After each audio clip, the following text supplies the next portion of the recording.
Are you looking for an athletic scholarship? You're in the right place. This is the Recruit Me Athletic Scholarship Podcast, the longest-running podcast on recruiting and athletic scholarships. We're here to help your family navigate the recruiting road all the way to an athletic scholarship. He's a recruiting expert and a dad of a D1 athlete and a high school athlete pursuing a scholarship. With a wealth of experience to share, here's Recruit Me CEO, Brent Hanks. Today's episode is an interview with the head coach of the Missouri State Bears men's golf team, Neal Stafford. The Missouri State Bears are located in Springfield, Missouri. Neal and I met when he was just out of college and was working at my favorite golf course, Millwood Golf and Racket in Springfield, Missouri. I'm a Missouri State alum, so I keep track of most of the sports, and I know Neal's done a great job with the Bears golf team, so I'd like to welcome Neal Stafford. Well, yeah, thanks so much for having me on today, Brent. It's good to catch up. Tell our families, our Recruit Me families, a little bit about your high school and your college background, and also your coaching background. Well, yeah, unfortunately those high school days are getting further and further away, but grew up here in Springfield, Missouri. Went to high school at Kickapoo High School and was fortunate enough to play a couple sports there, including golf. Then at that point, honestly, basketball was probably my first love growing up and even most of the way through high school. But my dad played a lot of golf and introduced me to the game and just kind of continued to enjoy it more and more and ended up getting a chance to play in the golf program at University of Missouri after I graduated high school. Yeah, so just had a terrific career and got a great education at University of Missouri and played for a terrific coach and had a great time there, tremendous memories and things I still pull back on to this day. And this is fast forward a little bit, and this is year 15 for me coaching the Bears. I mean, it's really just have to pinch myself. It's kind of a dream come true being able to coach in my hometown and tremendous university, and just feel really, really blessed and thankful each and every day. Well, and I think you're being humble because I think your high school career, did you have one state championship or did you have more than one? I did have a state championship my junior year in 97. And actually I share that title with another guy. We tied, and committee that year just decided no playoff, co-champions. So it was a great couple days at Sedalia. Yeah, great memories for sure. Well, and we're located, for the families that are listening, we're located in Southwest Missouri, and Neal went to college at the University of Missouri, which is right in the middle of the state. So our weather is sometimes really good for golf and sometimes really bad for golf. So we're you never know on a daily or even an hourly basis on golfing, do you? Well, that's true, but this is a recruiting podcast, so our weather is always great here. That's right. Always great in Springfield, Missouri. Well, Neal, let's get to some questions here about college golf. What does a D1 college golf team look like? Well, that's a great question. You have teams as small, some years maybe as 7 or 8 student athletes, to there's over 300 Division I golf programs. So, you're going to have teams that are 12, 13, 14, possibly as well. It just kind of depends institution to institution. But, at the Division I level, we're looking for the best. Those, obviously, with that small of a roster and this level, just so many great players these days. So it's going to look very, very, very competitive. That's just our level. And we've had some great teams over the past several years. And as a coach, still always feel like we can improve and get a lot better than we've been, but we've had some great teams and been very competitive. And so golf, you're going to have a little smaller roster probably than some other sports. Every program and every coach has a different philosophy as far as, where they feel like their best opportunities are for finding young men and women. But it's just at our level, very, very competitive and at every level for that matter. But, Division I level is the top of the top and just a ton of great players out there that we're competing against. If you have a team of 7 or 8 or 10, do they all travel to a golf match? And how does that work individually versus team play? That's a good question. Most teams will travel 5 players as we're traveling to an actual tournament. Deciding who that starting 5 is out of your 9 or 10 or so is mostly done through, most coaches kind of go by a qualifying method where you're playing 2 to 3 rounds, maybe prior to a tournament to kind of decide who's going to be on that trip, who's going to be in that starting lineup for the week. as families do their research, those are great questions to ask of the coach. What is your method for deciding who the starting lineup's going to be week to week? And there's a lot of different methods out there, and no perfect method. So not only is it competitive to be in the program, it's very, very competitive week to week for those starting lineups. And yeah, so I would say that's probably the best way to explain how those starting lineups are created. Here at Recruit Me, we're trying to educate families, so understanding how teams are put together would be very, very important, and like you said, a good question to ask the coaches. Where do your players come from? Are you all over the country, or do you try to stay local? Again, I would say myself included, we're looking for the best players available for our program, certainly focusing on Missouri and the surrounding states. I'm going to have a pretty good feel on the state and some surrounding areas, but certainly the state of Missouri. I've been fortunate that Missouri has been a great golf state over the years and had a ton of great players that have come up in Missouri. But with that being said, too, we have players on the team from different parts of the country, and we've had some international players over the years too. Young man from Scotland most recently, Denmark, near Mexico. A lot of great players, and decide on those is always difficult. Neal, how many matches does a golf team play in a typical season, and tell the families kind of what your seasons look like? Yeah, so at the Division I level, we're able to play 24 dates of competition, and basically that date is a day. So it's 75 to 90% of the events are 54 hole events with 2 rounds in the first day and a final round the next day. So if you played all two round events, you're able to play 12 events. Some 2-day events, I should say. Some tournaments are 3-day events with just a single round each day, and that would be 3 days of competition.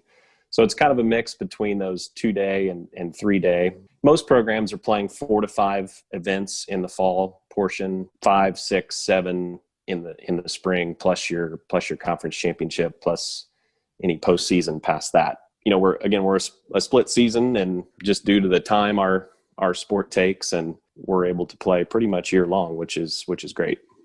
Being in the Midwest here, do you get to go on southern trips? Is that kind of a little treat? Yeah, I've always said we're located pretty well here in Missouri, and every coach will tell you that they're always trying to improve their schedule. And, there's events that teams will play in year to year, just tournaments that are always on the schedule, and, just trying to provide opportunities for your student athletes, maybe in different parts of the country every couple years or every 3 or 4 years as well. So scheduling is always a challenge. Again, it always seems to work out, and we've been fortunate here to play a really, really great, strong schedule, and hope to continue that. When does a high school golfer get on your radar? Well, kind of going back to what I said earlier, there's just a whole host of ways over the years that's happened for us. That's going to happen, as far as contacting coaches, my advice would be to, high school young men and women to, just get your information out there as early as possible, pretty early, once that high school freshman year rolls around. And, it never hurts to get your name and information out in front of a coach. But, we're out recruiting during, mostly during the summer months, but also fielding hundreds of emails. We're receiving 750 to 1,000 inquiries per class. It never hurts to just get your information out there as early as possible. And, I think that would be my best advice. And we talk a lot on the Recruit Me about when to start contacting coaches. And I know physically a lot of times in basketball, football, baseball, those sports, being 5'10" and weighing 120 pounds as a freshman isn't probably very impressive for a coach. So we kind of suggest waiting until you kind of mature a little bit, especially on the men's side. But golf could be a little bit different that way, couldn't it? Well, yeah, we're not exactly a position sport.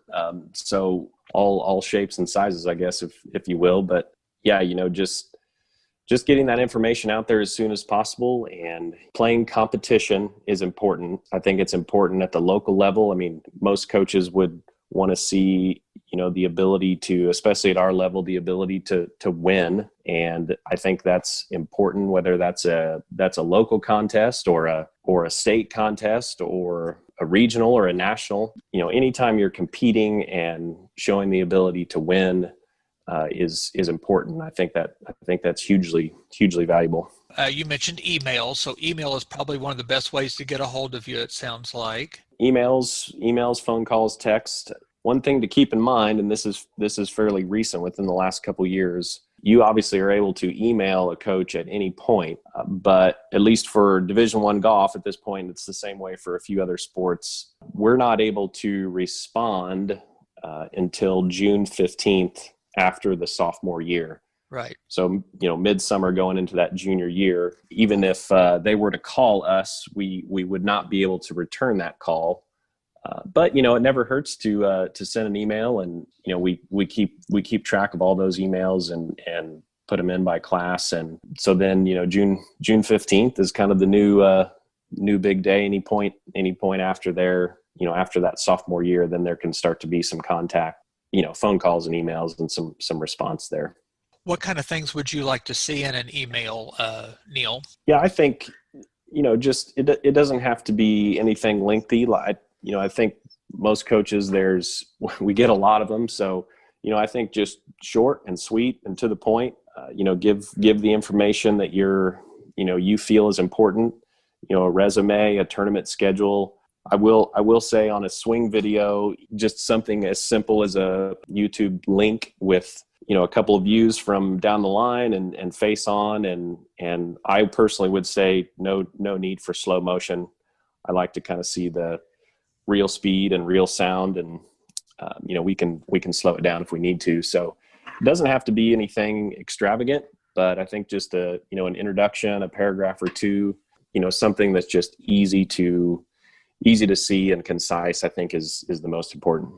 That's awesome. That really meshes well with what we've talked to our Recruit Me families about. So yeah. How many scholarships do you get in the Division I men's golf?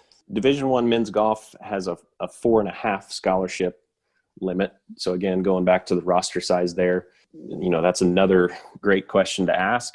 How many scholarships does your university sponsor and provide? And, some 4.5 again is the top end, and some have maybe 3 or 2 or 1 scholarship, but those can be divided up into percentages and combined. Also, we really haven't touched on this yet, but that's why just the school and the test score piece and the GPA and taking care of your grades and test scores is so important, because that just a simple test score can make a big difference as far as dollars and scholarships that you may be available for. Part of the recruiting process is the better the grades are and the test scores, the better package, if you will, you're going to be able to put together between an athletic scholarship and the academic scholarship. Yes, and so you're basically saying academics are very, very important in getting a golf scholarship. Absolutely. And I would add on to that golf is, again, going back to our length of season, there's the potential to miss a lot of class with golf. We're one of the few, if not only, year-long sports. So certainly a piece of the puzzle of, trying to determine, is this young man or woman going to be able to handle missing class time and having a lot on their plate with the potential to miss, 10, 12, 14 days of class a year. And that may not sound like a whole lot to a high school player, but everything's kind of ramped up at the college level, and it's just gets more difficult, and being able to handle those missed class days and just being a student athlete with a lot of demands on your time, just very, very important and something to be aware of and try to prepare yourself for. The Recruit Me families kind of know I talk about Parker ad nauseum, but his academic advisor from day one has been very, very important. And then his skill in being able to talk to professors and communicate with them has been important. Do you guys have an academic advisor with your golf team?